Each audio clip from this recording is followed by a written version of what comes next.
함께 보실 하나님 말씀은 신약성경 마태복음 2장입니다. 4월 들어서 마태복음을 읽어나가고 있습니다. 오늘은 4월 2일 마태복음 2장을 함께 살펴보도록 하겠습니다. 마태복음 2장은 예수님께서 탄생하신 기사에 대해서 서술하고 있는데 잘 아시는 말씀이니까 다 읽지는 않고 1절부터 12절까지만 봉독합니다. 마태복음 2장 1절부터 12절까지 말씀 함께 봉독하겠습니다. 헤롯 왕 때에 예수께서 유대 베들레헴에서 나심에 동방으로부터 박사들이 예루살렘에 이르러 말하되 유대인으로 왕으로 나신 이가 어디 계시냐? 우리가 동방에서 그의 별을 보고 그에게 경배하러 왔노라 하니 헤롯 왕과 온 예루살렘이 듣고 소동한지라. 왕이 모든 대제사장과 백성의 서기관들을 모아 그리스도가 어디서 나겠느냐 물으니 이르되 유대 베들레헴이오니 이는 선지자로 이렇게 기록된 바 또 유대 땅 베들레헴아 너는 유대 고을 중에서 가장 작지 아니하도다. 내게서 한 다스리는 자가 나와서 내 백성 이스라엘의 목자가 되리라 하였음이니이다. 이에 헤롯이 가만히 박사들을 불러 별이 나타난 때를 자세히 묻고 베들레헴으로 보내며 이르되 가서 아기에 대하여 자세히 알아보고 찾거든 내게 구하여 나도 가서 그에게 경배하게 하라. 박사들이 왕의 말을 듣고 갈새 동방에서 보던 그 별이 문득 앞서 인도하여 가다가 아기 있는 곳 위에 머물러 서 있는지라. 그들이 별을 보고 매우 크게 기뻐하더라. 집에 들어가 아기와 그의 어머니 마리아가 함께 있는 것을 보고 엎드려 아기께 경배하고 보배합을 열어 황금과 유향과 모략을 예물로 드리니라. 그들은 꿈에 헤롯에게로 돌아가지 말라 지시하심을 받아 다른 길로 고국에 돌아가니라. 아멘. 감사합니다. 오늘 말씀 읽기 본문은 마태복음 2장입니다. 마태복음 2장은 예수님께서 탄생하시고 그 주변의 사람들로부터 동방의 박사들로부터 왕의 대접을 받고 또 그렇지만 헤롯은 미워함을 받아서 미워함 때문에 예수님께서 그의 가족과 함께 애굽으로 피하였던 내용과 그리고 헤롯이 죽자 다시 되돌아오는 그런 내용들로 되어 있습니다. 그래서 크게 나누어 보자면 세 부분으로 나눌 수가 있습니다. 1절부터 우리가 읽었던 12절까지는 예수님의 탄생과 그때 동방 박사가 예수께로 와서 경배하는 내용으로 되어 있고 13절부터 18절까지는 헤롯의 핍박을 피해서 애굽으로 피난하신 예수님 가족, 그리고 19절부터 마지막 23절까지는 헤롯이 죽자 애굽에서 다시 이스라엘로 되돌아오고 이스라엘 쪽에서 나사렛에 머무르게 되었다라는 그런 내용들로 이어집니다. 크게 세 부분으로 나눌 수가 있고 잘 아시는 말씀이지만 그 내용들을 좀 요약을 하면 이렇습니다. 1절 보면 헤롯 왕 때 예수께서 나심에 이렇게 되어 있는데 그때가 헤롯 왕 때라는 것들을 알 수가 있고 그때 어떤 일이 있었는가 보면 동방으로부터 박사들이 예루살렘에 왔다 되어 있습니다. 동방이 어느 쪽인지는 구체적으로는 알 수 없지만 동방에 별을 연구하는 그런 유력한 사람들이 이 땅에 온 것입니다. 어디로 왔는가? 2절 보면 유대인의 왕으로 나신 이가 어디 계시냐 하면서 우리가 동방에서 그의 별을 보고 그에게 경배하러 왔노라니 되어 있습니다. 그러니까 동방에서 별을 연구하던 그 박사들이 별을 보고 왕으로 나신 이가 있다라는 것들을 깨닫게 되고 그들이 여행을 하면서 별을 따라왔는데 다른 곳으로 간 것이 아니라 당연히 이스라엘의 수도인 예루살렘에 왕이 났을 것이다 생각하면서 예루살렘으로 온 것입니다. 그리고 나서 그 소식을 듣자 그 소문들이 왕에게까지 이어지게 됩니다. 동방에서 온 사람이 왕이 어디서 났느냐라고 계속 물으면 다니니까 그 소문이 왕궁까지 이르게 되고 그 왕궁에서 신하들과 헤롯과 신하들이 그 소문을 듣고 크게 소동했다라고 되어 있습니다. 그리고 나서 왕은 신하들에게 정말 유대인의 왕이 이곳에서 나는 것인가 대제사장과 그리고 백성의 서기관들을 모아서 묻게 됩니다. 그리스도가 실제 이 땅에서 나는 것이 맞느냐, 난다고 하면 어디서 나느냐라고 물을 때 서기관들이 이렇게 말을 합니다. 6절에 보면 유대 땅 베들레헴아 너는 유대 고을 중 가장 작지 아니하도다. 가장 작지 아니하도다. 작은 것이 아니다. 큰 성읍이다. 왜냐? 내게서 한 다스리는 자가 나와서 내 백성 이스라엘의 목자가 되리라. 이렇게 기록되어 있다라고 서기관들이 말하게 됩니다. 그러니까 예루살렘이 아니라 베들레헴의 가장 좀 작은 그런 성읍에서 이스라엘의 목자가 날 것이다 라는 예언된 말씀이 있다라는 것들을 알려주게 됩니다. 그 얘기를 듣고 헤롯은 박사들을 불러서 이렇게 말을 합니다. 여기가 아니고 베들레헴이다.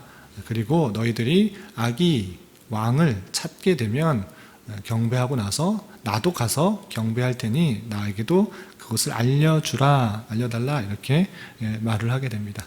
그 얘기를 듣고 동방의 박사들은 다시 나와서 또 별을 찾아 그 아기 왕이 탄생한 그곳을 찾아가게 됩니다.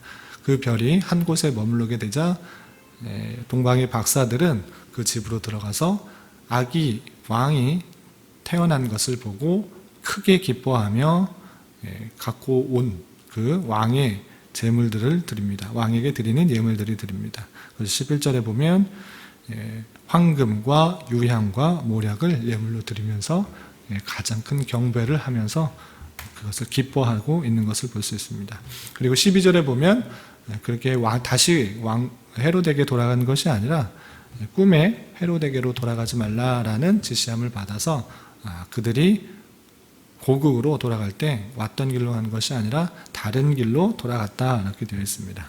그리고 13절에 보면 또 그들이 동방박사가 떠난 후에 요셉에게 예수님의 아버지였던 요셉이 꿈을 꿨는데 또 꿈에서 주의 사자가 헤롯이 아기를 찾아 죽이려 한다라는 그런 이야기를 듣고 애굽으로 피하라라는 그런 것을 듣게 됩니다. 그래서 요셉이 밤에 일어나서 밤에 아기와 그 어머니 마리아를 데리고 애굽으로 돌아가서 피난하였다라는 그런 내용들을 볼 수 있습니다.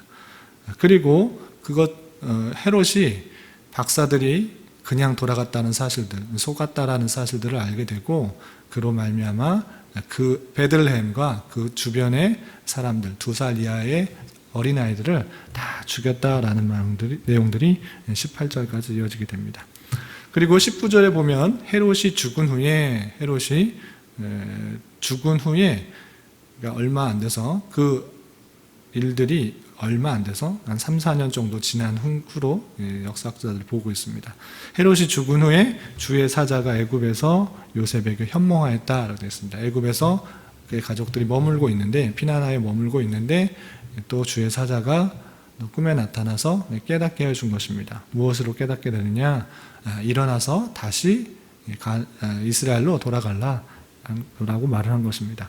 이제 너를 찾던 그 아기를 찾던 목숨을 찾던 자들이 다 죽었기 때문에 너는 여기 있을 필요가 없다. 다시 이스라엘로 돌아가라 라는 그런 이야기를 듣게 되고 그래서 요셉이 그 아기 예수와 또 그의 어머니 마리아를 데리고 함께 이스라엘 땅으로 들어갔는데 어디로 갔는가라고 보면 23절에 나사렛이란 동네에 가서 사니 이렇게 되어 있습니다. 그래서 이스라엘 중에 좀 작은 도시 갈릴리 지방의 나사렛이라는 작은 지방 그 지방에서 살았다라는 그런 내용들로 되어져 있는 것입니다. 그런데 여기서 또 특징적인 것은 1장에서도 반복되었지만 2장에서도 계속 반복된 것은 무엇이냐라고 했을 때는 구약 성경에 예언되었던 그 메시아에 대한 내용들이 계속적으로 이루어진 것을 표현해주고 있는 것입니다. 태어난 장소뿐만 아니라 태어나서 또 어디로 이동할 것인지 또 많은 사람들이 죽게 되는 것 그리고 아기 예수께서 나사렛에서 또 살게 될 것들을 구약 성경에 계속적으로 예언하였는데 그것들이 실제 이루어졌다라는 것들을 반복해서 표현해 주고 있는 것입니다. 보면 5절, 6절 보면 이르되 유대 베들레헴이오니 이는 선지자로 이렇게 기록된 바 또 유대 땅 베들레헴아 너는 유대 고을 중에 가장 작지 아니하도다 라고 말을 하는 것처럼 선지자의 기록된 바 선지자의 기록에 베들레헴에서 난다라고 기록된 것들을 실제 인용하여서 표현하고 있는 것입니다. 그러니까 태어난 장소도 선지자의 기록에 분명히 표현되어 있는 것이고, 또한 아기 예수님께서 애굽으로 이주하는 것, 피난 가는 것, 그것조차 그것 기록되어 있다라고 이렇게 표현하고 있는 것입니다. 15절 보면 헤롯이 죽기까지 거기 있었으니 이는 주께서 선지자를 통하여 말씀하신 바 애굽으로부터 내 아들을 불렀다 함을 이루려 함이심이라 라고 되어 있습니다. 애굽으로 피난하였던 그 사실들, 그 사실이 그냥 우연히 있다는 것이 아니라 구약성경 보면, 구약성경 호세아 11장 1절에 보면 애굽으로부터 내 아들을 불렀다라는 그런 말씀이 있을 텐데 그 말씀이 실제적으로 이루어진 것이다 라는 것들을 강조하여 표현하고 있는 것입니다. 또한 2살 이하 사내 아이들을 다 죽였다라는 그런 표현이 있는데 그것 또한 구약성경에 나왔던 내용들이라는 것들을 마태의 기자는 밝히고 있습니다. 17절 18절 보면 이에 선지자 예레미야를 통하여 말씀하신 바 라마에서 슬퍼하며 크게 통곡하는 소리가 들리니, 쭉 말하는 것처럼 선지자 예레미야에 분명히 기록된 내용이 있는데 그 내용이 실제 이루어진 것이다 라고 표현하고 있는 것입니다. 두 사람 아래 모든 사내 아이들이 죽게 되는 그런 안타까운 사건들이 구약 성경에 있지 않느냐, 그것이 실제로 이루어지고 있는 그런 말씀들로 표현하고 있습니다. 또한 헤롯이 죽은 후에 예수의 가족들이 나사렛이라는 작은 동네, 시골 동네에 가서 살게 되는데 그 또한 하나님의 구약에 예언된 말씀을 이루려고 하는 말씀이라는 표현이 23절에 있는 것입니다. 23절 보면 나사렛이란 동네에 가서 사니 이는 선지자로 하신 말씀에 나사렛 사람이라 칭하리라 하심을 이루려 하심이라 라고 되어 있습니다.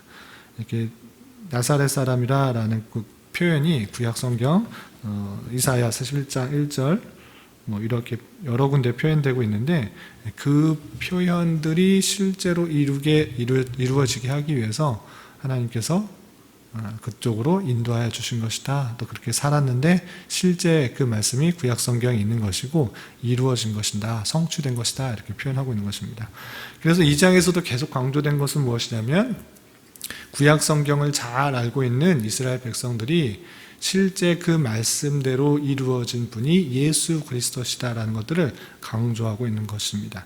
그래서 예수님께서 탄생하시고 또 탄생 시에 여러 가지 과정을 거치는 모든 그 과정도 구약 성경에 예언된 내용들이 이루어지고 있음을 살펴볼 수 있습니다. 그런 것들이 강조되고 있다는 사실들을 알아야 될 것이고, 특별히 생각해 보고 싶은 것은, 함께 나누고 싶은 것은 예수님께서 태어날 당시에 그 주변에 있는 여러 사람들의 모습들이 다양한 모습들로 나타난다는 것입니다.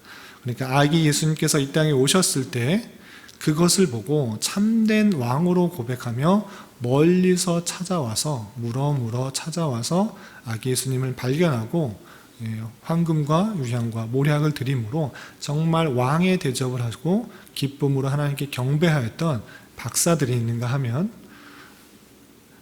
베들레헴에 날 것을 알았던, 구약 성경을 잘 알아서 어디서 그리스도가 나느냐 물었을 때, 헤롯이 물었을 때 그것은 베들레헴, 유다 베들레헴에서 날 것입니다 라고 지식적으로 많이 알았던 그런 사람들, 그렇지만 예수께서 오셨다는 사실들을 알매도 불구하고 그것을 진정으로 하나님으로 받아들이지 않는 그런 제사장들과 서기관을 살펴볼 수 있습니다. 그러한 무리의 사람들 뿐만 아니라 헤롯은 예수님께서 오셨음에도 불구하고 자신의 유익, 자신의 안위에 도움이 되지 않는다 하여서 오히려 핍박하고 탄압하고 있는, 무시하는 그런 모습을 보인 그런 왕도 있는 것입니다. 그리고 또한 예수님의 부모들, 어머니와 아버지 요셉, 그들은 예수를 낳았다는 것으로 예수를 돌보아야 되는 그런 입장에서 예수를 낳았기 때문에 그를 모시고 애굽으로 가야 되고 핍박을 피해 애굽으로 가야 되고 또 다시 애굽으로 이스라엘로 돌아와서 또 한 작은 동네에 들어가서 살아야 되는 어쩌면 불편함을 예수님 때문에 불편함을 겪어야 되는 그런 사람들도 있는 것입니다. 그런 모습들을 보면서 나는 예수님을 어떠한 분으로 모시고 있는가 생각해 보아야 될 것입니다. 정말 예수님께 기뻐하며 감사하며 예수님의 탄생을 즐거워하는 마음으로 경배하고 있는가? 아니면 지식적으로만 예수님에 대해서 알고 메시아에 대해서 알고 그것이 나와는 별로 상관없는 그런 말씀으로 알고 있지는 않은지, 참으로 경배하며 기뻐하며 나아가는 모습이 있는지 되돌아 보아야 될 것입니다. 오히려 예수님은 나와 별개의 사람으로, 나와 도움이 되지 않는 사람으로 오히려 무관하고 핍박하고 있는 사람인지 되돌아 보아야 될 것입니다. 어쩌면 예수님을 모시는 삶, 예수님과 함께하는 삶은 요셉과 마리아의 삶처럼 불편함을 감수해야 되고 또 어려움을 참아야 되는 그런 삶이라 생각해 보아야 될 것입니다. 예수님을 인하여서 기뻐하는 삶, 감사하는 삶, 호강하는 삶, 그런 삶만을 위해서 예수님을 끌어다사 모시는 것이 아니라 예수님 때문에라면 어떤 어려움도 감내하고 불편도 감내하고 희생도 감내하고 고난도 감내할 줄 아는 그런 삶이 되어야 될 것입니다. 오늘 말씀을 통해서 다양한 사람들, 예수님의 탄생과 관련하여서 다양한 사람들이 있지만 나는 어떠한 사람 가운데 있는지 되돌아보면서 정말 예수님으로 인하여서 여러 가지 오는 고난과 불편 또는 어려움도 잘 감당하면서 그분이 나의 메시아라는 것들을 잊지 않고 그분으로 인하여서 모든 것들을 또 감당하고 또 감내하는 삶을 살아야 된다는 사실들 가지고 오늘 하루도 남은 한평생도 살아가시기 바랍니다. 이런 은혜가 저와 여러분들 가운데 함께하기를 진심으로 기원합니다. 기도하겠습니다. 하나님 아버지 감사합니다. 오늘 말씀을 통해서 예수님의 탄생에 있어서 주변에 다양한 사람이 있었음을 살펴보았습니다. 내 자신은 주님의 오심을 어떠한 자세로 받아들이고 있는지 되돌아볼 줄 아는 자가 되게 하여 주시고 주님을 이용하여 어떤 것을 얻어내려고 하는 것이 아니라 주님 한 분만으로 기뻐하며 감사하며 경배하는 자 되게 하여 주시고 그로 말미암게 되는 여러 가지 어려움과 손해도 불편함도 잘 감당할 수 있는 자 되게 하여 주시옵소서. 주님, 코로나19 바이러스로 인하여 세계적으로 많은 피해가 발생하고 있습니다. 주님, 긍휼히 여겨주시고 더욱 주님 앞에 겸비하며 주님의 뜻과 은혜를 구하는 시간 되게 하여 주시고 힘쓰고 또 고통받는 많은 사람들에게 주님의 자비를 베풀어 주시옵소서. 주님, 이번 달에는 총선거가 있습니다. 하나님을 두려워하며 참된 자유와 평화 속에 진정으로 국민을 위하는 정치인들이 선출될 수 있도록 모든 성도들이 관심을 갖고 기도하게 해 주시옵소서. 주님, 주님께서 또한 이곳에 교회를 개척하도록 인도하여 주셨사오니 빛과 소금된 역할로서 지역사회에 선한 영향력을 끼치게 하시며 구원의 방주의 역할들을 감당하기에 부족함이 없도록 인도하여 주시옵소서. 주님, 교회 내 육체적으로, 정신적으로, 경제적으로, 직장의 문제 등으로 힘들어하고 어려워하는 지체들이 있습니다. 주님 함께하여 주시고 겪고 있는 상황 속에서 주님의 신실하신 섭리의 손길들을 느낄 수 있도록 인도하여 주시옵소서. 이 시간 각자 간구하는 기도 제목 주님께서 들으시고 가장 선한 것들로 응답하여 주시옵소서. 예수님의 이름으로 기도드리옵나이다. 아멘.